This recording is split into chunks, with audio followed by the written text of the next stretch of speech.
Hey there, Legal Tea listeners. This is your host, Jenny Roselle.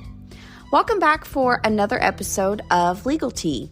Today's topic is a current trend, something going on in the current time that I've stumbled across on the news or social media that is pertinent to my little estate and elder law world. Now, this week's episode is arguably a little bit of a controversial topic. It's on assisted suicide. Now, what honestly made me think of diving into this topic is I stumbled upon an article about this topic, and I just thought it would be somewhat pertinent to chat about on here. And you may be thinking, how is that, Jenny? Well, it's honestly pretty simple. I have a lot of clients and clients' family members who face really difficult end-of-life healthcare situations and healthcare decisions. And because of that, there have been a few times that clients have said something like this to me. You know, Jenny, in the dying process, we often treat animals better than humans. And I think what they're likely referring to is when owners of animals, put them down, so to speak, or in medical terms, euthanasia. So when I hear comments like that, I'm often reminded of a class in law school where we really briefly discussed assisted suicide. And to be honest, I hadn't really learned about it before then. Call me naive, I don't know, but I hadn't. And at that time, all I really recalled about the topic was a lady somewhere out west that moved to a specific state that allowed for assisted suicide.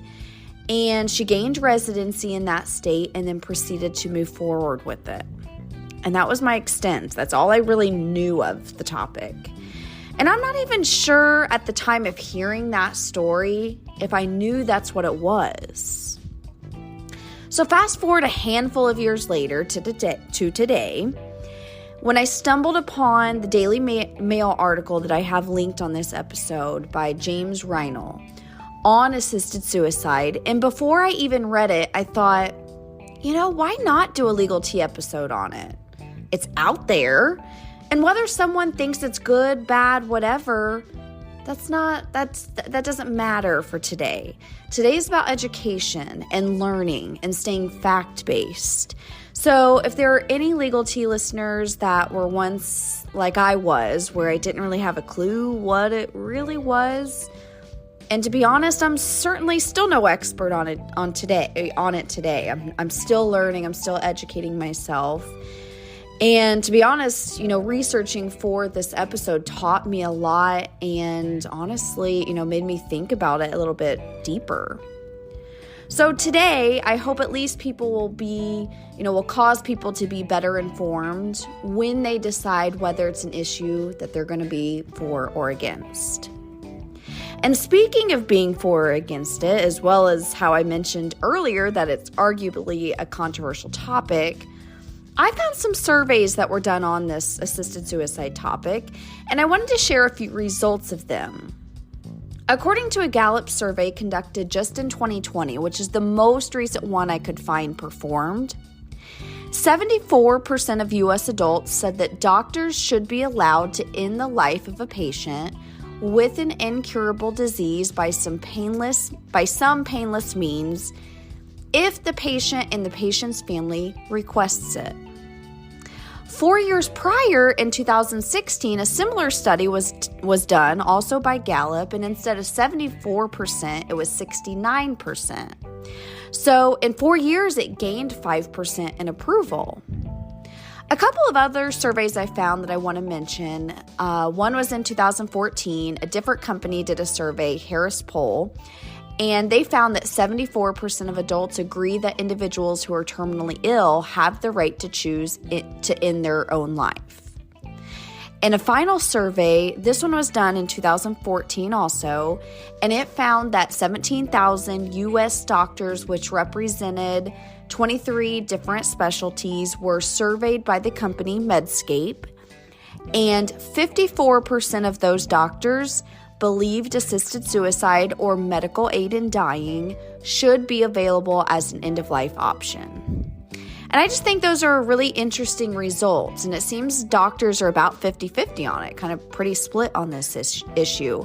And I don't really have time for the sake of this episode to dive into, the oath that doctors take and the impact that has on this issue. But just know that argument is out there. So first, let's get really clear what assisted suicide even is. That way, we're all on the same page and talking the same language. And as I dove deeper into this topic, a lot of terms get thrown around in this arena. So that's why I want to be really clear. I used a 2007 piece from Canadian Medical Association titled Euthanasia in Assisted Suicide. Now, assisted suicide by itself is often defined as suicide undertaken with the aid of another person.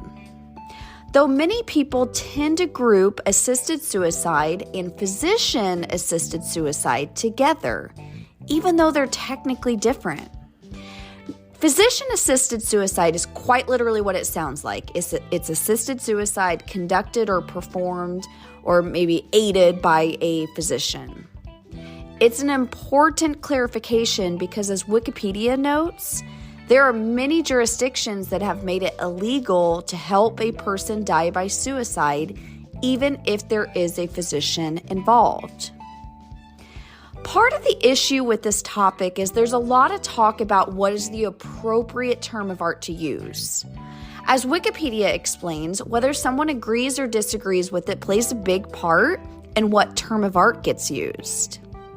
For example, those that often advocate for it call the practice of assisted suicide medical aid in dying or physician-assisted dying. While those that are against it often use assisted suicide and or physician-assisted suicide. And let me please be loud and clear, I didn't know this notion when naming and titling this episode. So please do not read into how I named this episode and whether you think I'm for or against it. Like I said earlier, I'm really trying hard to stay fact-based in this episode. And I named the episode Assisted Suicide because that's the only way I've ever heard it called before, and I named it before I even started writing this episode. So anyway, let's get back to the topic at hand. In states that do allow for physician-assisted suicides, there is criteria that one must overcome to qualify. For example, according to Wikipedia, the individual must have a terminal illness, must be of sound mind, they must make the decision voluntarily as well. Which all that makes sense, right? If it's going to be allowed, there are going to have to be restrictions put in place to control it. These physician-assisted suicides are allowed in a handful of countries like Canada, Austria, Belgium, Netherlands, Spain, Switzerland, New Zealand, etc., etc. If you're wondering about the United States, well, to probably no one's surprise, it's a little all over the place. And that's because individual states have the authority to regulate assisted suicide. That is, they individually can allow it, prohibit it, and they can do it with different restrictions, parameters, etc. The quick answer is that a majority of the United States does not allow any type of assisted suicide, though there are a handful of jurisdictions that do allow for some version of it. According to Compassion and Choices, which is an organization that supports this topic, those states that do allow for some version of it are California, Colorado, the District of Columbia, DC, Hawaii, Maine, Montana, New Jersey, New Mexico, Oregon, Vermont, and Washington. Though do know that most, if not all of them, have faced challenges, both legal recourse through lawsuits and societal pushback. Other states have sure tried to allow it, but have faced legal challenges to which they have not made their way to the jurisdiction like that do allow it. So some of those states are the ones that have tried to push the issue but have been unsuccessful.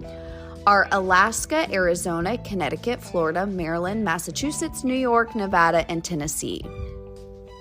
Now, since this podcast is based out of Indiana, I thought this was a really interesting tidbit to mention on here.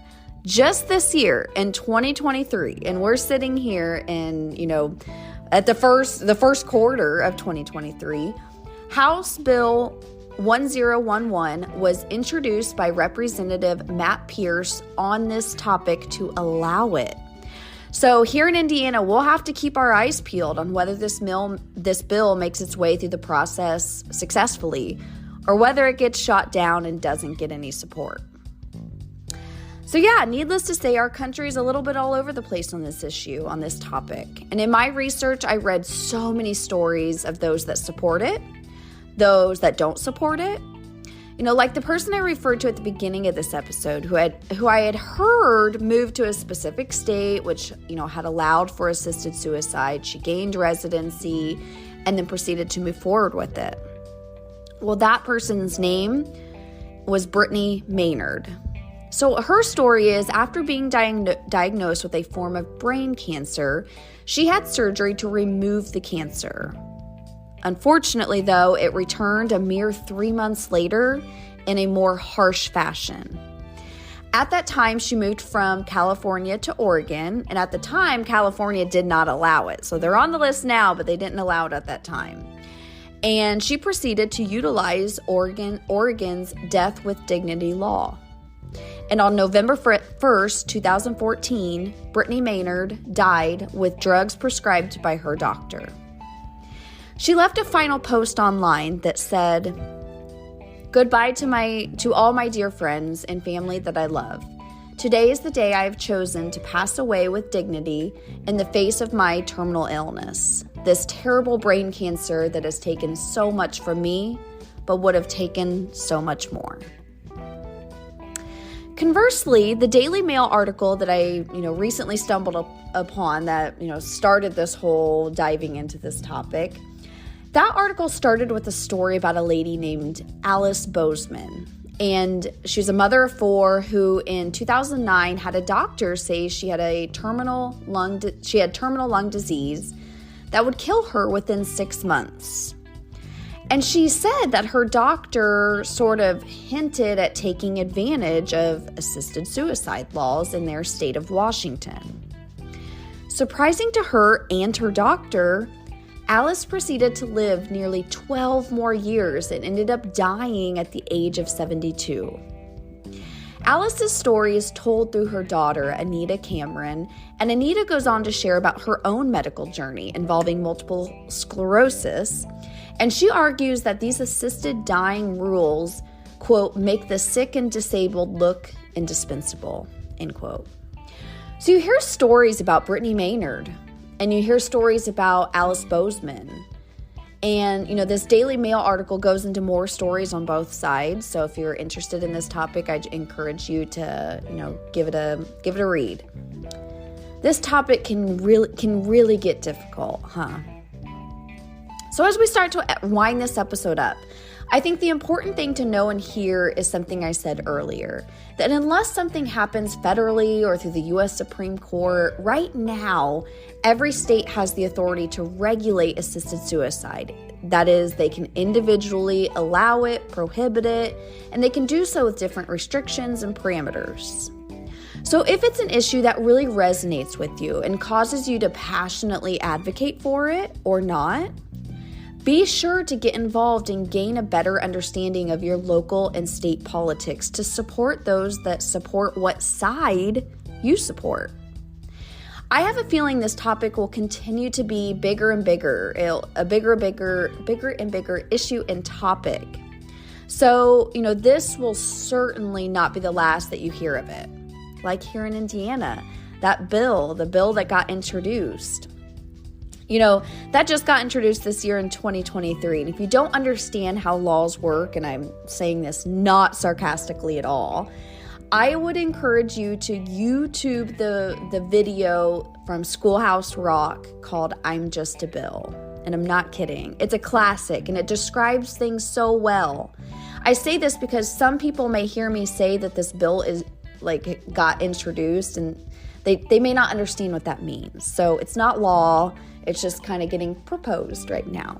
So, alrighty, let's wrap this episode up. Next week's topic is on estate planning of the rich and the famous. And on that episode, we're going to be diving into what happened estate-wise following the passing of Stephen Twitch Boss. A lot of people referred to him as Twitch. He was the DJ on the Ellen DeGeneres show. He was involved in a lot of things, but he recently passed away. There's some estate scuttlebutt going on. So tune on in next Tuesday, Legal Tea listeners, to join as I dive into his estate. Talk to you then, and stay well.